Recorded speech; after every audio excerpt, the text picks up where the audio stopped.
বিজেপিকে মানুষ ভোট দেয়নি, আর তাই এভিএম এর রণকৌশল করেছে বিজেপি। এমনটাই জানিয়েছেন জলপাইগুড়ি সদর বিধানসভা কেন্দ্রের তৃণমূল কংগ্রেসের প্রার্থী কৃষ্ণ দাস।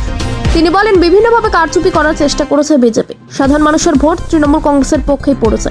যদিও বিষয়টি নিয়ে জলপাইগুড়ি বিজেপির তরফে বলা হয়েছে, তৃণমূল কংগ্রেস হেরে গিয়েছে, আর এই ধরনের ভোট লুট কারচুপি কাজ একমাত্র তৃণমূল কংগ্রেস এতদিন করেছে, আর তাই এখন ভুলভাল কথা বলছে। আসলে সাধারণ মানুষ প্রথম দফা ভোটে তৃণমূল কংগ্রেসের প্রার্থীদের হারিয়েছে, এটা জানতে পেরে এখন স্ট্রং রুমে ভোট দেখছে। তারা প্রার্থী বলছে, তৃণমূলের প্রার্থীরা বলছে। দেখেন, 2011 সালের পরে থেকে যতগুলো নির্বাচন হয়েছে, প্রত্যেকটা নির্বাচনে তৃণমূল কংগ্রেস কীভাবে ভোট লুট করেছে, কীভাবে স্ট্রং রুমের ভিতরে জালিয়াতি করেছে, আর এগুলো তাদের মুখস্থ। আর সেই যে অভ্যাস, সেই অভ্যাসের বশীভূত হয়ে তারা এখন ভূত দেখছে, স্ট্রং রুমের ভিতরে ভূত দেখছে।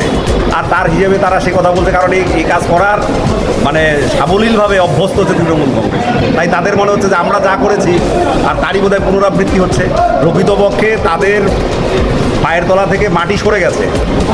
যেভাবে ভোট পার্সেন্টেজ পড়েছে প্রথম দফার ভোটে, আর প্রথম দফার ভোটেতেই তাদের সরকারের পতন নিশ্চিত হয়ে গেছে। তাই তারা প্রোপাগান্ডা ছড়ানোর জন্য এই সমস্ত আজে বাজে ভাট বকা শুরু করেছে। তৃণমূল অভিযোগ করছে যে মাঝে মাঝে সিসি ক্যামেরা বন্ধ হয়ে যাচ্ছে স্ট্রং রুমে। তাদের যা কিছু অভিযোগ যারা আছে, যারা দায়িত্বে আছে তাদের কাছে অভিযোগ করুন।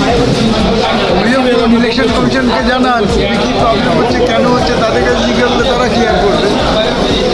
ক্লারিফাই করার দায়িত্ব এখানে বিজেপির লোকদের।